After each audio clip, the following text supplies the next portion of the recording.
자, 그럼 시작을 해보겠습니다. 아직도 조금 다 오신 건 아닌 것 같은데 그래도 자, 안녕하세요. 저는 이제 리액트 네이티브 강의를 하게 된 김나람이라고 하고요. 우선 저기 진행하기 전에 오늘은 주로 개발 환경 세팅하는 부분 먼저 시작을 하고 그런 다음에 앱 제작하는 것들 바로 실습을 좀 해볼 건데요. 일단 지금 이제 맥 쪽 사용하시는 분들 중에서 맥 사용하시는 분들 중에 엑스코드 설치가 안 되신 분들은 엑스코드가 오늘 받아야 하는 것들 중에 용량도 제일 크고 시간도 좀 오래 걸리고 그리고 무엇보다 이제 여기 네트워크 여러 사람들이 동시에 사용하기 시작하면은 굉장히 좀 제일 먼저 좀 문제가 생기는 부분이어가지고 앱스토어에 가셔가지고요. 엑스코드 아직 설치 안 되신 분들은 자, 요거 엑스코드부터 일단 지금 먼저 다운을 시작을 해주세요. 엑스코드를 먼저 다운로드를 해주시고 네, 이미 엑스코드를 깔고 오셨거나 아니면 윈도우 사용하시는 분들은 네, 뭐 괜찮습니다. 엑스코드를 먼저 받아주시고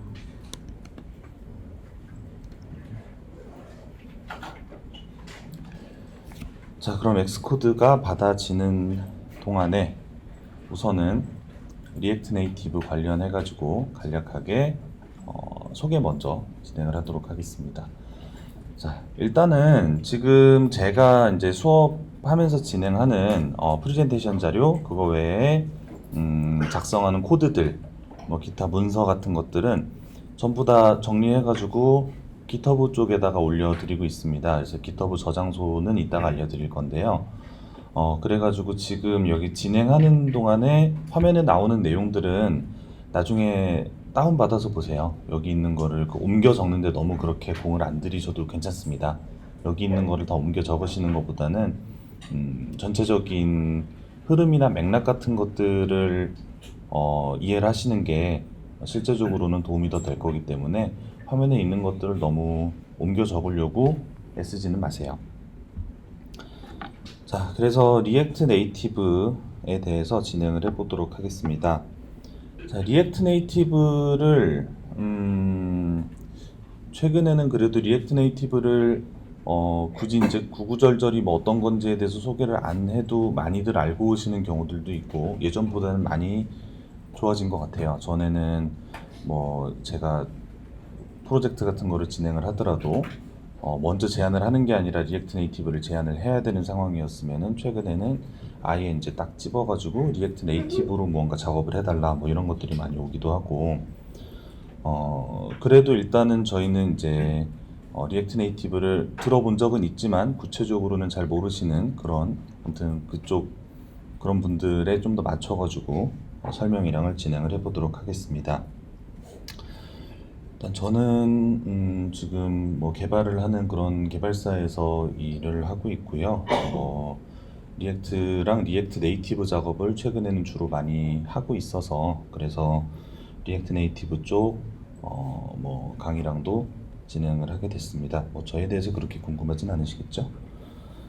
일단은 리액트 네이티브 그러니까 모바일 애플리케이션의 분류에 대해서 간단하게 좀 말씀을 드리고 넘어가 보도록 할게요.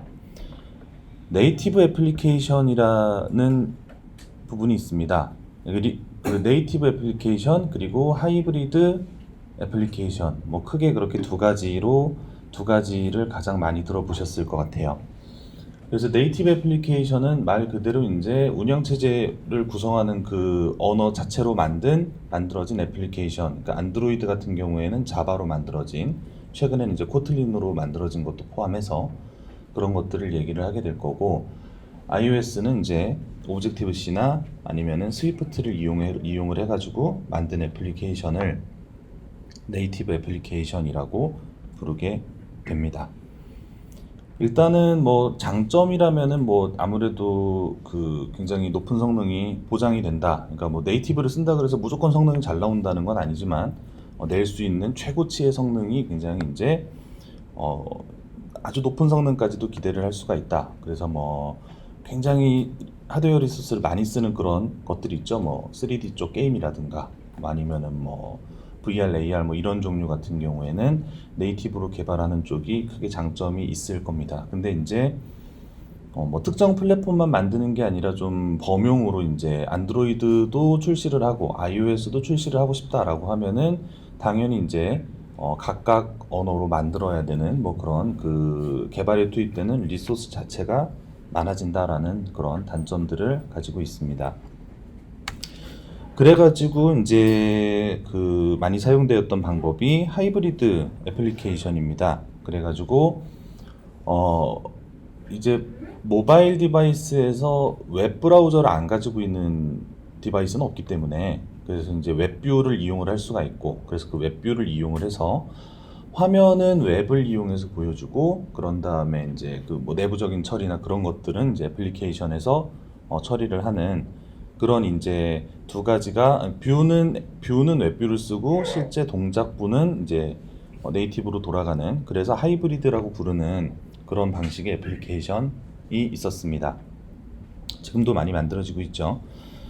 그래가지고 결국은 이제 그냥 웹사이트와의 가장 큰 차이점은 네이티브로 만들어진 앱 컨테이너가 있다는 거죠. 뭐 푸시 알림을 뭐 보내주는 것들을 한다든가 아니면은 뭐 인앱 결제를 처리를 한다든가 아니면은 뭐 일부 기능들 뭐 일부 이제 뭐 내비게이션이나 뭐 그런 것들에 뭐 네이티브로 만들어진 기능들을 넣는다든가 뭐 그런 식으로 이제 앱 컨테이너 쪽에서 네이티브에 대한 처리를 해주는 것이 이제 일반 웹사이트하고의 다른 점이 되겠는데, 근데 아무튼 이 방법은 이제 지금도 많이 사용이 되고 있고, 그래서 주로 이제 뭐 우리가 웹사이트가 있는데 웹사이트에 있는 그 웹 리소스들, 웹 기반의 그런 컴포넌트들을 좀 재사용을 하면서 앱을 개발을 하고 싶다라든가 뭐 그런 경우에 이제 많이 선택을 하시는데, 근데 이제 그 웹뷰 쪽 같은 경우에는 웹뷰만 가지고서 무언가를 만들기에는 상대적으로 퍼포먼스가 좀 떨어지는 부분들이 있고 그리고 네이티브랑 비교를 했을 때 좀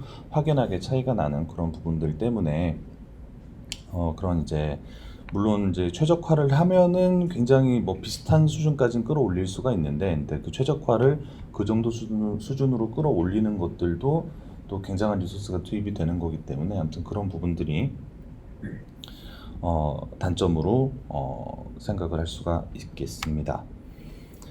그래서 그 하이브리드 앱이라는 용어 자체가 되게 지금에는 뭐 굉장히 혼재돼 가지고 많이 사용이 되고 있는데 그래서 뭐 이제 여기서도 이제 뭐 이쪽 업계에 종사를 하시는 분들 같은 경우에는 뭔가 뭐 회의를 하거나 기타 등등 이야기가 나오면은 하이브리드 앱에 대해서 얘기가 나올 때 뭔가 그러니까 하이브리드는 그러니까 한 번 만들어 가지고 두 군데 양쪽에 배포할 수 있으면 그거 하이브리드 아니야라고 얘기를 하시는 분들도 있고 뭐 굉장히 여러 가지로 좀 막 쓰이고 있는데 근데 정확하게 이제 정의를 하자면은 이렇습니다.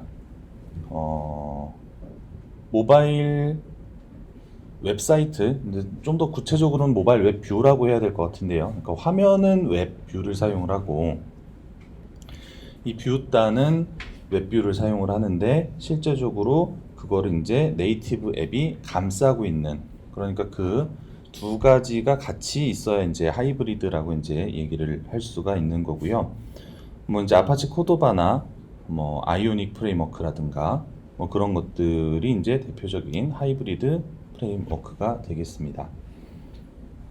자, 근데 이제 그래가지고 그런 것들 때문에 이제 크로스 플랫폼 네이티브 애플리케이션이라고 하는 것들이 이제 나오기 시작을 했습니다. 나온 지가 이제 좀 됐죠. 이제 이것도 이 나름대로의 영역을 공고히 하고 있는 중이기 때문에 자, 그래서 이제 실제적으로 작성 자체는 그 네이티브 언어로 하는 것은 아니지만 근데 최종적으로는 네이티브로 변환돼서 동작을 하는 그러니까 최종 산출물은 네이티브지만 작업 자체는 그 해당 네이티브로 작업을 하지 않는 근데 이제 그거는 목적이 명확하죠. 그러니까 그 두 벌 이제 소스를 두 벌 작성하지 않고 예를 들면 뭐 C샵으로 작성을 했는데 그거를 iOS, 안드로이드 동시 빌드를 한다든가, 자바스크립트로 작성을 한 다음에 iOS, 안드로이드 동시 빌드를 한다든가, 뭐 그런 것들을 얘기를 하게 되는데요. 그래가지고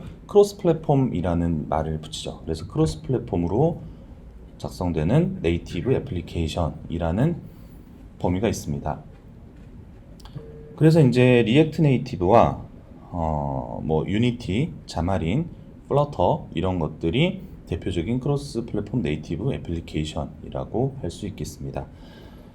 자, 그래가지고 아무튼 이거는 뭔가 생산성을 높이기 위해서 선택을 하는 경우가 굉장히 많죠. 그러니까 뭐 예를 들어 뭐 이게 앱이 이제 아까 말씀드렸던 굉장히 높은 퍼포먼스를 내야 되는 뭐 그런 것들이 아닌 경우에, 그래가지고 이건 이제 자기가 이제 생산성 좋은 언어를 가지고서 빠르게 개발을 해가지고 뭐 배포를 하고 뭐 그런 것들을 할 수 있는 것들이 장점이 되고요.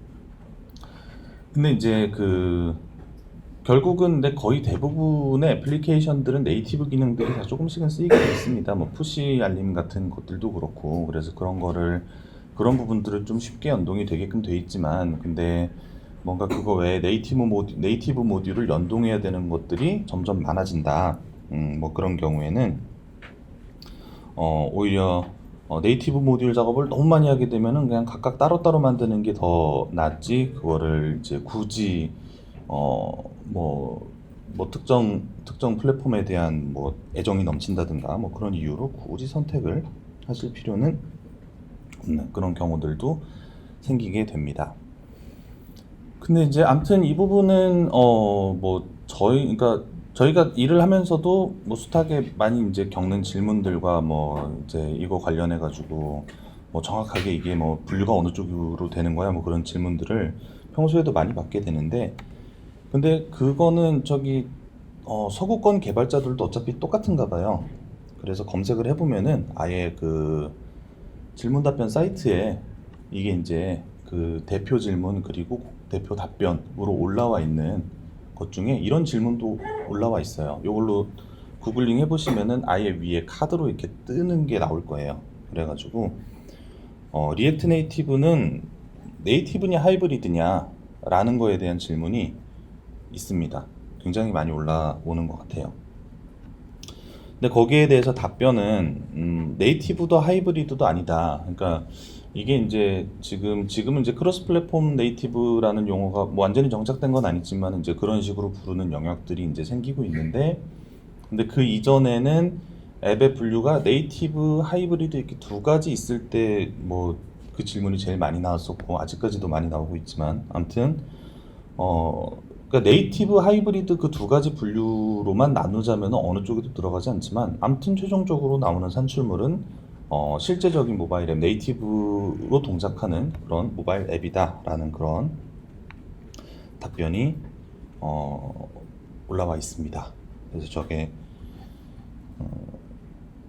저 질문 답변 사이트에 검색하면 제일 위에 나오는 그런 질문 답변이고요. 공식 사이트에도 써 있어요. 공식 사이트에도 이게 모바일 웹앱이나 HTML5 앱이나 하이브리드 앱을 만드는 기술은 아니다. 그러니까 리액트를 이용을 해가지고 그렇게 만드는 경우도 있지만 리액트 네이티브를 쓴다면은 그렇게 만들어지는 것은 아니다.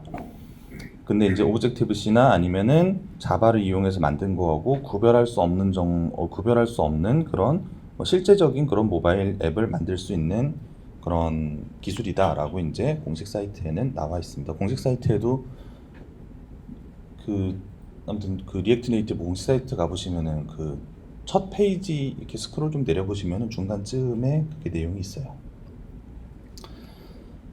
자, 그래가지고 크로스 플랫폼 네이티브 방식은 뭐 꼭 리액트 네이티브만 있는 것은 아니고요. 굉장히 여러 가지들이 있는데 아무래도 그 중에 제일 유명한 거는 유니티인 것 같아요. 게임 쪽에서 입지를 좀 많이 다지고 있는. 그래서 이제 유니티 같은 경우에는 뭐 C# 기반으로 개발을 하고요. 자바스크립트로도 되지만은 실제 자바스크립트로 개발하시는 분들이 거의 없고 C#으로 작성이 되고 유니티 에디터 때문에 쓰는 이유가 좀 크기는 하죠. 그래서 이제 그거를 이용을 해가지고 유니티를 가지고서 뭔가 3D 기반의 그런 툴들을 3D 기반의 무언가를 만든다라고 하면은 유니티로 작성을 해서 iOS, 안드로이드 동시 배포를 하는 그런 경우들이 많이 있고요. 그리고 자마린 마찬가지로 화면 구성을 하는데 저 자마린 폼즈라는 거를 이제 사용을 하고, 그리고 실제적으로 사용하는 언어는 C샵인데 C샵을 이용을 해가지고 이제 iOS와 안드로이드 양쪽 동시 빌드가 가능한 그런 프레임워크입니다. 국내에 굉장히 사용자가 적어서 아무튼 돈독하게들 커뮤니티가 운영이 되고 있던데, 그리고 이제 플러터, 최근에 이제 구글에서 발표가 되면서 사람들이 관심도 많았고 이슈도 많이 됐었고, 이제 다른 기술들에 비해서 아무튼 뭐 구글이 발표를 했다는 것 때문인지 유독 기사도 좀 많았고 뭐 그랬던 기술이죠. 그래서 저거는 이제 다트 언어 기반으로 만들어져 있고 별도의 UI 에디터는 없지만 하여튼 그런 것들이 있었습니다. 특히 이제 플러터 같은 경우에는 리액트 네이티브 하시는 분들은 좀 뭐 애증의 시선으로 보시는 분들도 있고, 이제 그 리액트 네이티브 커뮤니티 쪽 활동을 하면은 요새는 좀 줄어들었는데, 전에는 한 몇 달 전만 해도 진짜 주기적으로 질문이 계속 올라오거든요. 플러터 나오면 리액트 네이티브 망한다는데 정말인가요? 라는 질문을 굳이 리액트 네이티브 커뮤니티 쪽에 올리실 필요는 없을 것 같은데 그런 걸 올리셔가지고, 그러면 이제 이제는 좀 초연하게 이제 웃으면서 댓글을 다시는 분들도 있는데, 여전히 이제 좀 화가 많으신 분들은 이제 막 싸움이 나고 그렇죠. 하여튼 그렇습니다. 플러터가 있고요. 그리고 그 중에 이제 저희가 다루게 될 것은 리액트 네이티브입니다. 그래서 이것도 이제 리액트 네이티브도 별도의 그 UI 구성하는 도구들은 없고요. 근데 이제 다만 자바스크립트를 기반으로 하는 JSX라는 이런 그 포맷을 이용을 해가지고 저희가 앱을 개발을 하고, 그거를 이용을 해가지고 이제 JSX라는 것 자체가 그 한 파일 안에 뭐 XML 포맷하고 그 자바스크립트 로직하고 두 가지가 같이 들어가 있는 거여서 뭐 완전히 뭔가 새로운 무언가는 아니고, 자바스크립트도 XML도 처음 하시는 거라면은 이제 완전히 다 새로운 내용이겠지만, 이미 이제 자바스크립트를 좀 다뤄보셨다든가 아니면은 뭐 XML이라고는 하지만 사실상 뭐 HTML과 비슷한 뭐 HTML 좀 다뤄보신 분들은 익숙한 부분들이 많이 있는 뭐 그런 포맷일 겁니다. 자, 그래서 JSX에 대한 얘기가 나오는데요.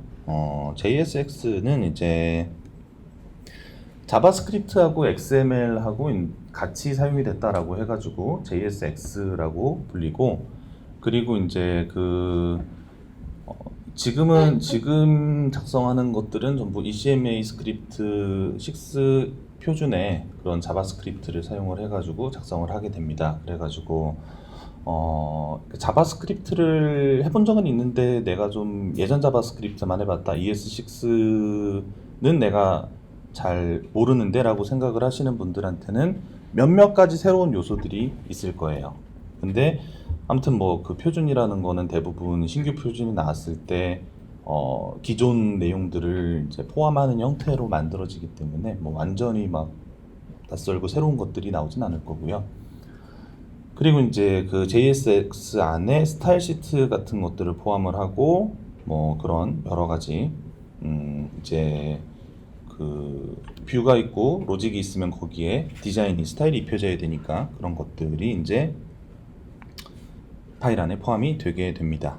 근데 이제 여기에서 리액트 네이티브에서는 그러니까 그 스타일 시트가 그 웹에서 쓰던 CSS하고 문법 자체는 굉장히 비슷한데, 근데 실제적으로 그 웹의 CSS를 그대로 갖다 쓸 수는 없고요.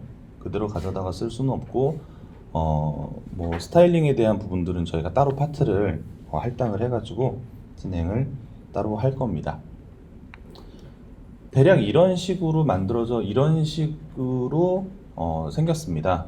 그래가지고 전반적으로 보면은 XML하고 비슷한 XML의 이제 규칙들, 이게 이제 저 꺽쇠를 이용을 해가지고 태그로 표현이 되고요. 그리고 항상 열리는 태그랑 닫히는 태그가 쌍으로 구성이 되고요.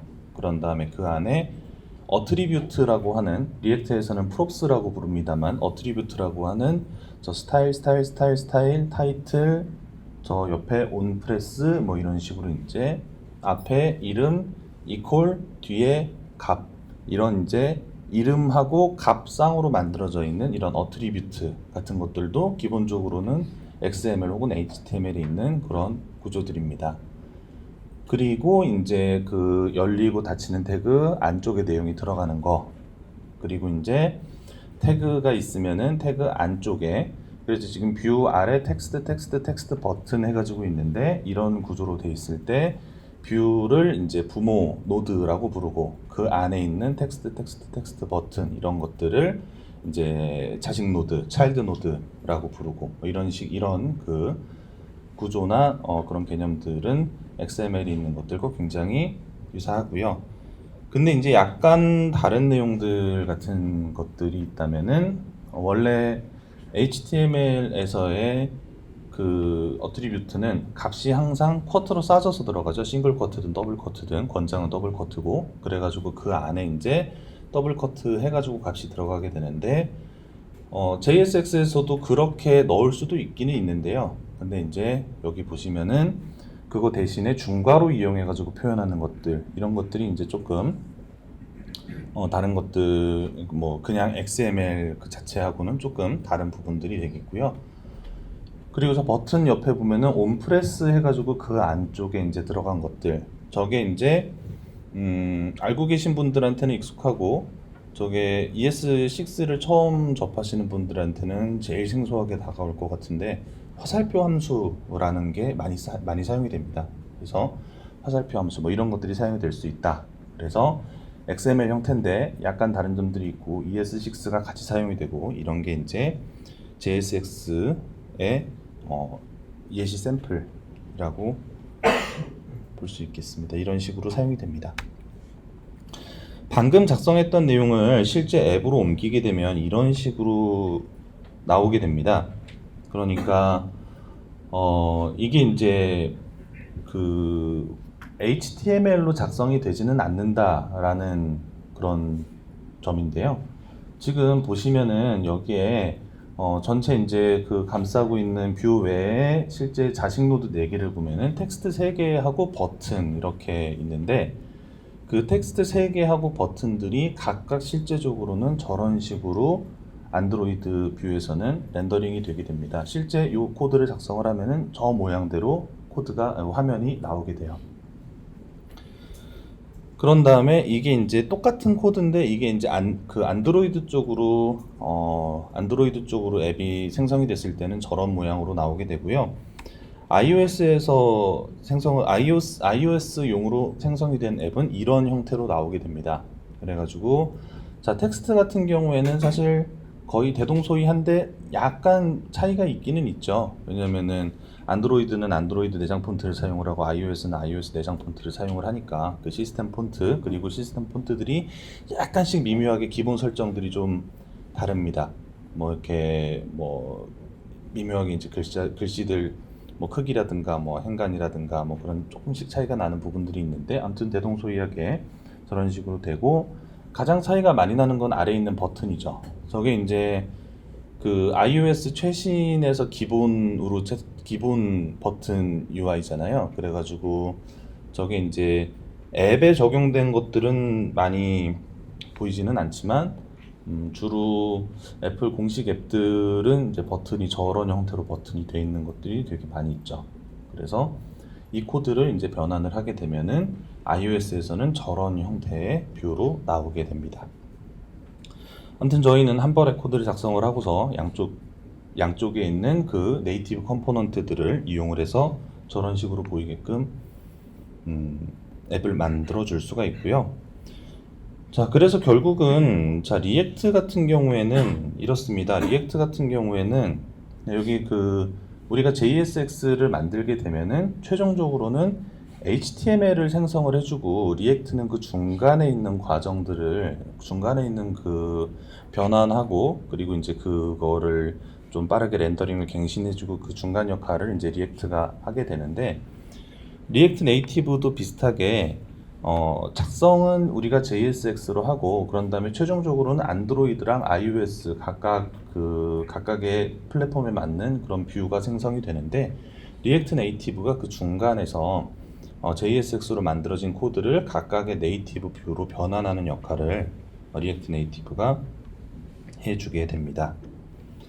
자, 그래서 결국은 JSX라는 어떤 그 포맷을 가지고서 이거를 작성을 했을 때 그거를 실제 뷰로 만들어주는 그런 그 변환에 대한 부분들이 항상 리액트의 그 핵심적인 부분인데 그 이제 이거 외적으로도 계속해서 페이스북에서는 그 JSX를 이용을 해가지고 만드는 여러 가지 뷰 기술들을 만들고 있습니다. 그래서 페이스북 하시고 페이스북에서 혹시 그렇게 특히 앱이나 아니면은 데스크탑에서도 가끔 나오기는 하는데 그 앱 같은 경우에 보면 가끔 360도 돌아가는 무언가라든가 아니면은 약간 이제 360도 돌아가는 거는 아니지만 그 원근감 같은 거 느껴지게 막 처리돼서 나오는 그런 것들 있죠. 그래서 그 JSX 기반으로 해가지고 VR 만드는 거 뭐 그런 쪽도 이제 페이스북에서 만들어가지고 공개하고 있는 기술이고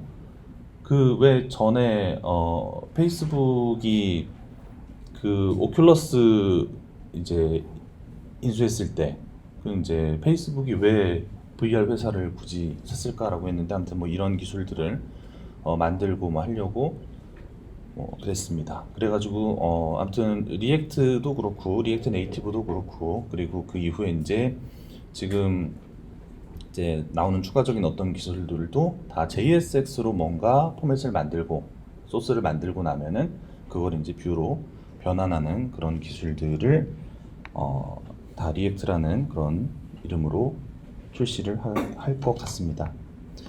자, 그래가지고 대략 이런 구조를 가지게 돼요.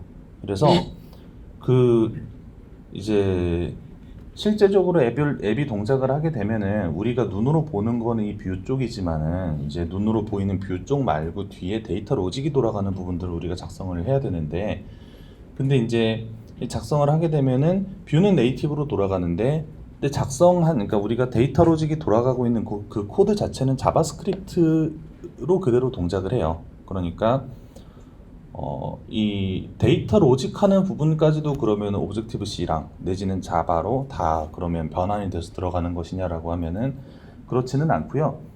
데이터 핸들링을 하는 로직 쪽은 자바스크립트가 그대로 들어가서 동작을 하고 그런 다음에 화면 뷰 쪽은 네이티브로 표현을 하고 그런 다음에 실제 그 데이터 핸들링이 되고 나면 그걸 뷰에 반영을 하는 그 중간에 브릿지라는 것을 두고서 실제 앱이 구동이 되게 되는데 근데 이제 페이스북에서는 이 브릿지가 굉장히 성능이 좋다라고 그렇게 이야기를 하고 있고 그리고 실제로 성능이 굉장히 좋고요. 그래서 뭐 그 약간 시각적으로 좀 구성을 하자면은 뭐 이런 식으로 될 것 같습니다. 이거는 이미지 자체는 그 파이어베이스에서 빌려온 건데 근데 리액트 네이티브 쪽 구조 설명하기에도 되게 좋은 것 같아요. 그래서 뷰는 네이티브 뷰가 이렇게 돌아가고 근데 이제 그 뒤에 백그라운드에서 돌아가고 있는 그런 데이터 로직은 자바스크립트로 만들어져 있는 이런 구조로 애플리케이션이 만들어져서 돌아가게 됩니다. 자, 그래서 정리해보면은 결국 저희가 가장 많이 하게 되는 저희가 주로 다루게 될 부분들은 일단은 자바스크립트가 될 거예요. 그래서 리액트 네이티브로 작업을 할 때에도 자바스크립트에 대한 부분들을 많이 이제 다루게 될 거고 그래서 자바스크립트를 저희가 요 제한된 시간 안에 자바스크립트에 대한 부분들을 많이 다룰 수는 없습니다. 그 부분들을 다루다 보면은 시간이 좀 많이 부족할 거고 그래서 자바스크립트를 많이 다루지는 않지만 근데 그래도 몇몇 가지 좀 새로운 부분들 그리고 몇몇 가지 이제 뭐 ES6에서 뭐 예를 들면 뭐 화살표 함수라든가 뭐 이런 부분들은 그래도 간단하게라도 설명을 좀 드리고서 넘어가야 될 거고, 뭐 그런 부분들을 좀 설명을 최소한의 그런 부분들은 설명을 좀 드리면서 진행을 할 거고요. 그래서 자바스크립트를 주로 많이 하게 될 거고요.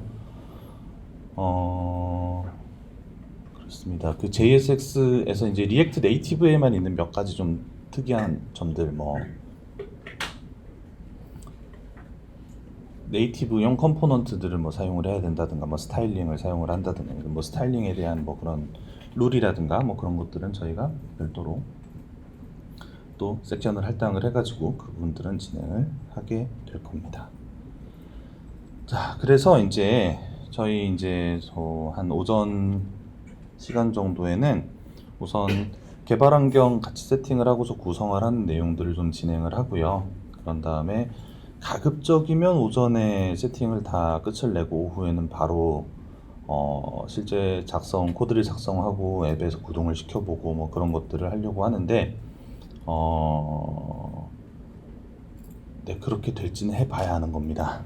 항상 어떻게 하면은 최소한의 세팅으로 문제가 없이 구동을 할 수 있을까 고민을 항상 하고서 준비를 해서 오는데, 근데 항상 굉장히 새로운 문제들이 생겨가지고, 아무튼 오전 내에 가급적이면 최대한 끝을 내보도록 하죠. 자, 엑스코드 받기 시작하신 분들 엑스코드 다 받아주셨나요?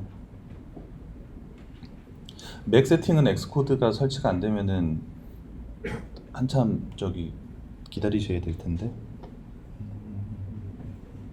자, 엑스코드 지금 받고 계신 분. 한 얼마 정도? 이게 모아비를 아직 안 올려가지고. 모아비부터 올리셔야 되나요? 그러면 네네. 그렇습니다. 아무튼 뭐 네.